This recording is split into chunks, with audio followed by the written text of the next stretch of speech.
Talk about this case. Criminal defense attorney out of Los Angeles, Silva Megerditchian. Silva, thanks for being on. This was a unique case that we were watching out of Georgia. This was a defendant who claimed he was standing his ground, that he was defending himself and his girlfriend who was in his passenger side seat from a truck full of teenagers. He fired a gun towards that truck, and Haley Hutchinson was tragically killed, shot in the head through the back window of that truck. Can you talk about, from a defense attorney's standpoint, of how big it is that a jury found him not guilty of felony murder as charged, not guilty of a lesser included of voluntary manslaughter, but ultimately coming back with just involuntary manslaughter? I mean, for any defense attorney, Julia, this would be a huge win. I mean, the fact of the matter is you're fighting for this man's life, and the defense team did a phenomenal job. It's very obvious they were dealing with a lot of prosecutorial misconduct. They were dealing with judges' rulings who were so adverse. But at the end of the day, we are a system where the jury makes the final decision, and it is a huge win. I think the defense attorney said it beautifully. What we do is we have a trial where our client's testimony, evidence, actually makes its way into the air. And that's when people, the jury, makes their decision on what they hear. It's very obvious and overwhelming that the jury believed that this young man did what he had to do. Now, it would have been utopian, right, that he would be cleared of everything if the jury thought he was without fault completely. But the fact of the matter is, right now, it will rest in the judge's hands on what exactly he should be sentenced to. Cases like this, Julie, it's tough because most judges that I've dealt with, they'll split the baby in half. If the client is looking at, let's say, 1 to 10 years, they'll give him about 4 years because he also has quite a bit of, custody time already.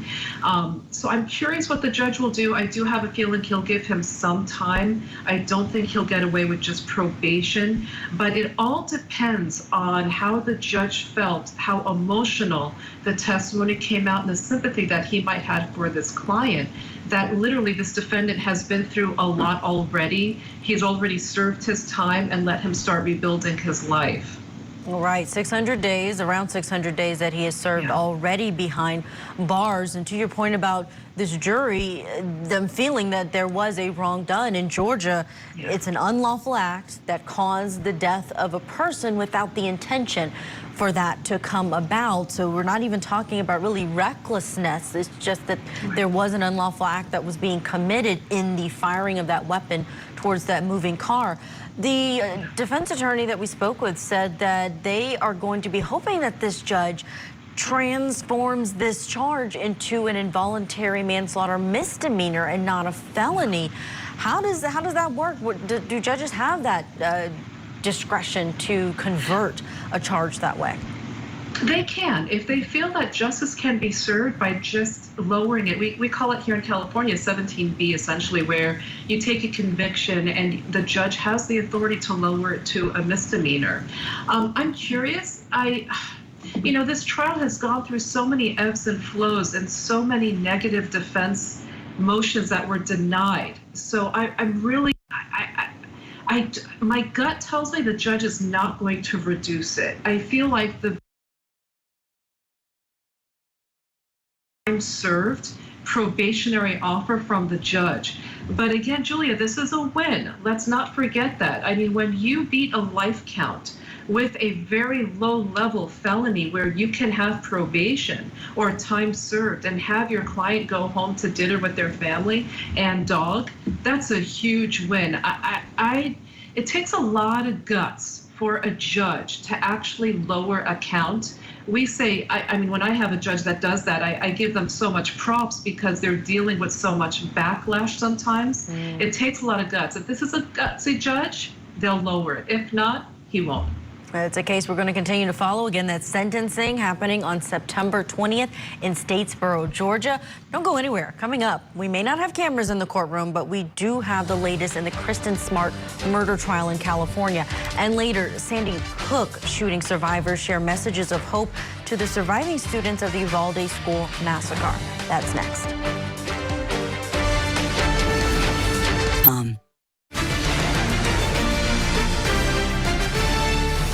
Welcome Welcome back to Court TV Live. I'm Julia Janae. We want to get you caught up on the latest in the Kristen Smart murder trial. Testimony resumed today following a big ruling from the judge. A gag order was made more specific, barring documents from being unsealed. This was in response to a motion from a coalition, news media coalition. They were asking for access. Paul Flores is accused of killing college student Kristen Smart back in 1996, and his father Ruben on the left is accused of helping to cover it up. Cameras are not allowed in that California courtroom. Court TV's Chanley Painter, she has more on where this trial stands. Your Own Backyard is the podcast hosted by Chris Lambert. It investigates the disappearance of Kristen Smart. This podcast helped draw attention to the case that's now playing out in court. I didn't think that judicially that it would ever play out in this way. I just thought it's important that this story be documented in a way and that people start talking about her again, because it's likely that her body is buried somewhere near my hometown. At the center of the trial is Paul Flores and his father Ruben Flores. Both are charged in connection with Smart's disappearance 26 years ago. Paul was a freshman then, so was Smart. Both attended Cal Poly San Luis Obispo. Paul was the last person to see her alive. He's now charged with her murder. His father, Ruben, is charged with accessory after the fact for allegedly covering up the murder. The story begins in Muir Hall. Smart had moved in for her second semester of college, and in this phase of her life, she occasionally called herself Roxy. Those at Muir knew her as Kristen. On Friday, May 24th, before Memorial Day, Kristen and her friends at Muir talked about what they were going to do that night. Kristen's roommate, Crystal Teschendorf, and her friend, Jenna Lord, were going to go to a sorority event, while Kristen and her friend, Margarita Campos, opted for an off-campus party. According to Margarita, she and Kristen left around 5 p.m. and stayed at that party for about an hour before they caught a ride back to campus. They were dropped off at the intersection of California and Foothill. Here, she and Kristen debated on what to do next and ended up going off in different directions. Reflecting on that moment, Margarita testified, "I shouldn't have left her by herself, and she shouldn't have left me by myself. We should have stuck together." She says Kristen took off on a route that passed an area known for hosting off-campus parties. And according to at least 8 people, Kristen wound up at one such party on Crandall Way. It was there where she began introducing herself as Roxy. Among those who found their way to that party was Paul Flores. 2 women, Cheryl Manzer and Kendra Coed, detailed their experiences with him. Cheryl said, "He put his arm around me briefly and I walked away. No, it wasn't welcome." Kendra said Paul kissed her twice and she rejected him twice. Vanessa Shields, who didn't interact with Paul in a similar way, said she noticed him eyeing Kristen. She describes his stare as intense and creepy. Matt Toomey, who spoke with Paul, remembers Paul saying something to the effect of, "She was good looking, she was hot." But Kristen turned her focus on others at the party. Trevor Belter says Kristen, who he knew as Roxy, kissed him and at one point pulled him into the bathroom to talk about another guy, Ross Ketchum. Ross says he found Kristen striking and was attracted to her. Over the course of the night, it was Paul who made his way over to her. Ross says he saw Paul's arm around Kristen as she was sitting on a washing machine. He says he remembers Kristen tumbling off. Tim Davis, with a similar memory, says Kristen Smart was on the ground and Paul Flores was next to her. It appeared to me that they had fallen. Kendra said she and Paul both picked Kristen up while she led Kristen outside, away from Paul. She said Kristen didn't seem sober and even spilled her drink while they were sitting together outside. Clark Baird, Kristen's friend from high school, speculates that she was drugged. And that's to me what it sounded like had happened, was that somebody probably had slipped or something in there, in her drink, and took advantage of her, because it was pretty common back then. Back in 1996, as the party crept into the next day, people began making their way home. Tim and Cheryl were outside when Tim spotted Kristen. Tim at some point realized Kristen was, I think, laying somewhere. I could see Kristen Smart laying on the ground. She looked like she was trying to sleep. She was very intoxicated, needed help standing, speech was slurred. Tim said he urged Kristen, "You gotta get up, you cannot stay here," before realizing she wasn't in any shape to do anything. He says he picked her up off the lawn and she hung on to him, resting her face near his neck. As the three of us started to walk out, Paul appeared sort of suddenly. He just kind of came out of the darkness and said he was going to walk with us to the dorms. At some point, I told Tim that we could continue without him because I knew Tim lived in the other direction. That's when Tim shifted Kristen onto Paul. Paul had his arm around her waist and was supporting her. She was still wobbly and stumbling. Cheryl says they struggled on the walk home, stopping 2 to 3 times. Nico Vinuela, a student reporter at Cal Poly, traced this path for himself. It's definitely an uphill walk. I mean, there's no denying that the red brick dorms are uphill from that path that she must have taken from Crandall. At Perimeter and Grand, Cheryl says she asked Paul to get Kristen home to Muir dorm. When Paul agreed, she peeled off to her dorm, Sierra Madre. But there were signs Kristen never made it to her dorm. Jenna, who stayed in Kristen's dorm that night, noticed her bed appeared undisturbed around 2 a.m. When she woke up around 9 a.m., Kristen's bed, she said, was the same as it was when I left the previous night. Jennifer Medeiros, also a resident in Muir, noticed on Saturday that Kristen hadn't returned. She said on Sunday she attempted to file a missing person report, but wasn't able to do so. She said she finally filed one on Tuesday.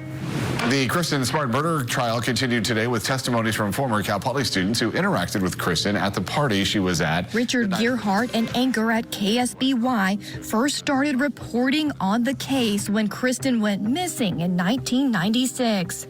There was no cell phones, so people weren't checking with their parents multiple times a day, and there was no way to track them using GPS on a cell phone. So it was a different time, and I think that, the investigators really, even at Cal Poly, the Cal Poly investigators, the San Luis Obispo investigators, really thought, she must have just gone away for the weekend, or she's coming back with her friends. She just didn't tell anybody. That Tuesday, 3 days after leaving the party, Kristen's missing person report was filed. Lawrence Kennedy began his investigation. He said he interviewed Paul, and in that interview, Paul said that when Cheryl split off to Sierra Madre, her dorm, Kristen walked off towards her hall while he went to his. In audio played before the court, Paul is heard saying she was walking just fine. Lawrence also said Paul told him he had gone into the residence hall alone, taken a shower, went to bed, I believe around 5 a.m. In a separate interview, investigator William Hanley recalls Paul saying he threw up and then took a shower. William asked Paul why, if he had just thrown up, he would take a shower. He said, "I just didn't have an answer for it." After this Tuesday interview, Paul's roommate, Derek C., who had been visiting his family over the holiday weekend, returned to the dorm. Derek said he had heard a girl had gone missing and that the police had talked to Paul. Derek says he joked with Paul, "You probably did something to her." At this, Derek remembered Paul joking back, "Yeah, she's at my mom's house right now." That same week, Paul was seen with a black eye. His explanation for this changed every time someone asked him about it. Jeremy Moon, Paul's friend from home, said he noticed Paul's black eye on Sunday, saying Paul said he woke up with it. On Tuesday, when Lawrence Kennedy interviewed Paul, Paul said he got the black eye from a basketball game. But Jeremy said Paul had never been hit in the face during the game that they played. Later in the week, Cal Poly student Mario Garcia says he played pool with Paul, saying He said somebody pushed him at a party. On Friday, William Hanley also broached the subject with Paul, who told him he hit his eye installing a stereo in his truck. When William pointed out Paul's inconsistencies, Paul responded, "What's the big deal with white lies?" Gearhart, who's been attending the trial, says he's unsure at this point where he thinks the jury stands. It's going to be kind of a tough job for the jury to sort of, use all these little tiny pieces, but there is really, there's never been a body and there's never been actual remnants of clothing or anything that anybody can really point to that says what happened to her. Prosecutors have more evidence to put on, more pieces to add to a puzzle that Kristen's family hopes will finally be solved by a jury's verdict. All of those pieces and those time codes some 26 years later. Court TV is going to continue to monitor the Flores trial and bring you any breaking news, including when there is a verdict. Coming up, students and teachers are returning back to the very classrooms that hold memories of tragedy.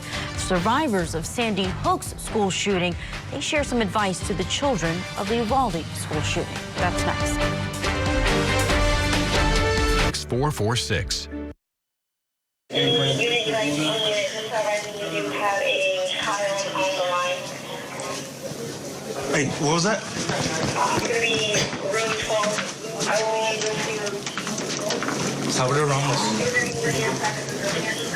Room 12? Where's room 12? Salvador Ramos.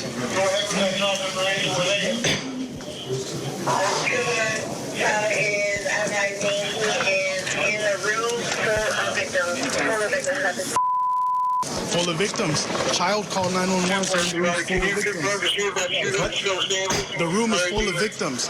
Child 911. Child.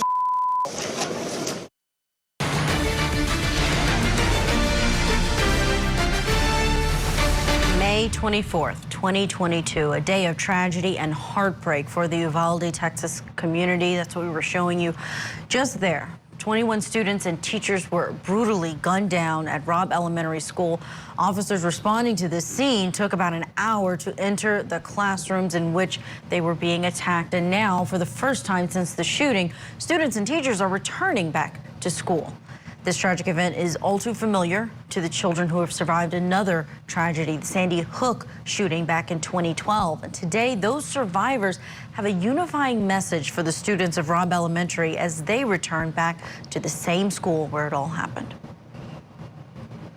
Well, I was in second grade at the time, and everything was pretty normal. We had gone into school just fine, everything. We had sat down in the classroom. We were in our circle for morning meeting, and that's when everything started. Like, that's when the bullets started. And I remember being grateful that I was farther away from the door because I thought that the kid that was closest to the wall was going to get shot first. But, we all just kind of were just in shock, in the state of shock. So many people were handling it different ways. Some people were turning to humor. Some people were just sobbing. We never really assumed that this was gunshots because we didn't have exposure to that. But I remember looking at my teacher's face and how just terrified she was and how, sternly she told us to go sit by the cubbies. And even when the police came to get us, they knocked on the door first and said this is the police, like open the door. And we all screamed no, we didn't want to let him in. We didn't know if it was the bad guy pretending to be the police.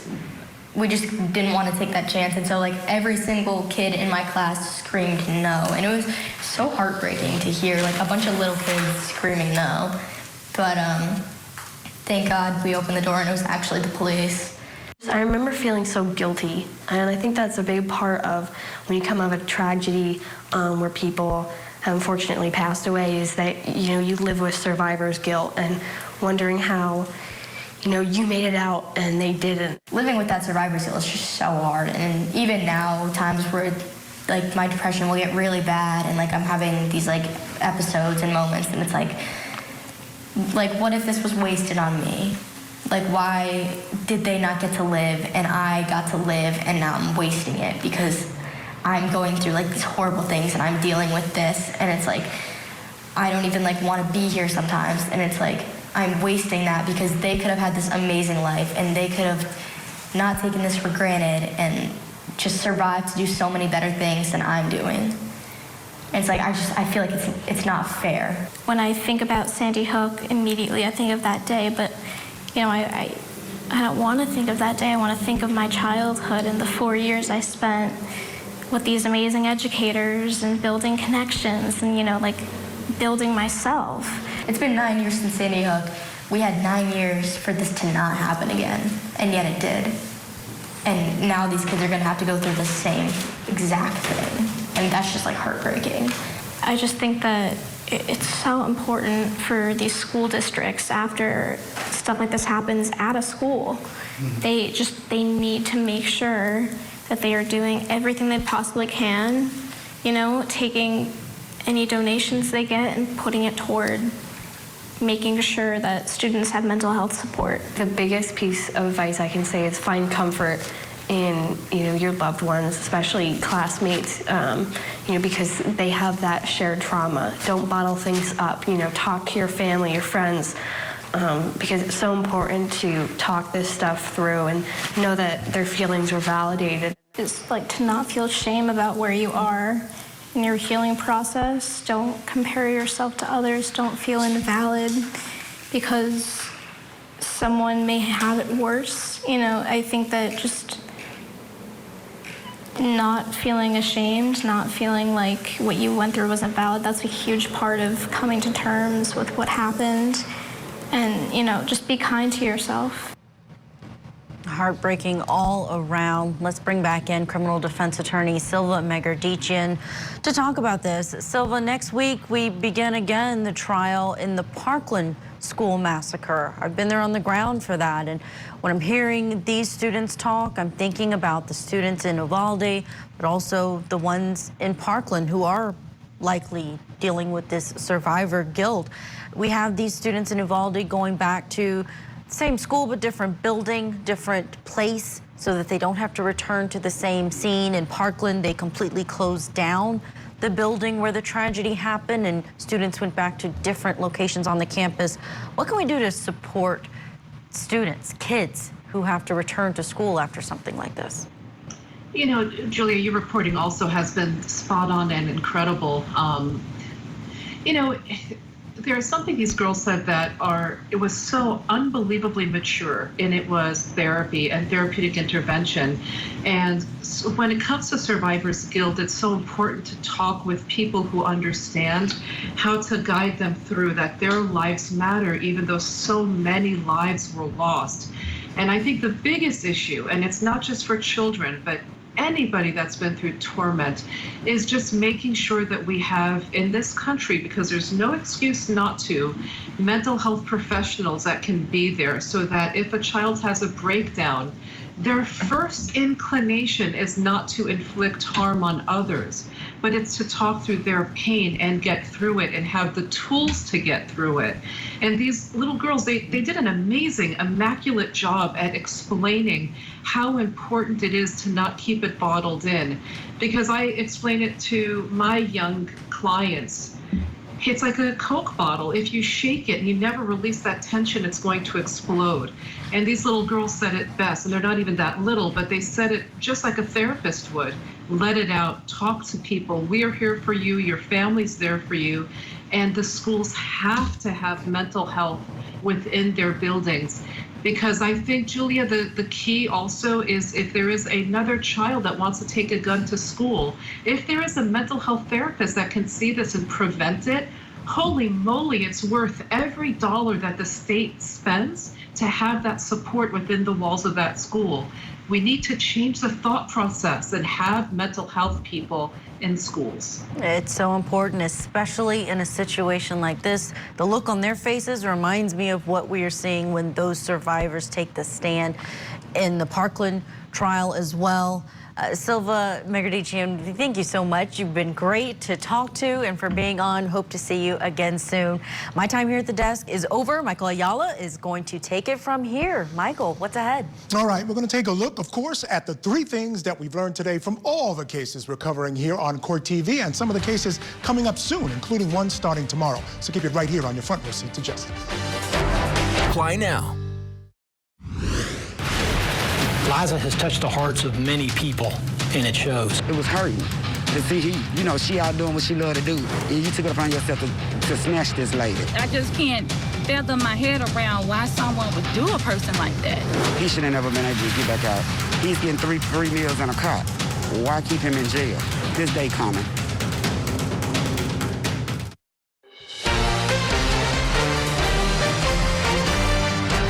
Welcome back to Court TV Live. I'm Michael Ayala. We're going to get you live in Memphis in just a moment for the latest on the Jogga murder case. We also have stunning new details on the deadly stabbing spree in Canada. The intense manhunt continues for the surviving suspect, and we are now learning more about his disturbing and violent past. Plus, the drip, drip,